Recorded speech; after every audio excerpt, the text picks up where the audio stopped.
Mga kapatid, I encourage you today to speak the name of the Lord Jesus Christ. In His name, there is healing. In His name, there is breakthrough.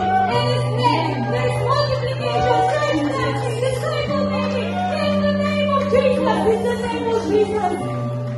Hallelujah. Itatanghal namin ang pangalan mo, Jesus.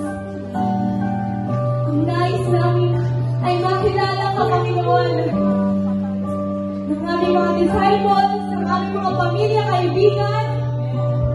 Lord, this is all for you. All for you only. We love you, mahal na mahal ka namin, Jesus. Kaya kami lumalapit sa iyong presensya.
Sa'yo,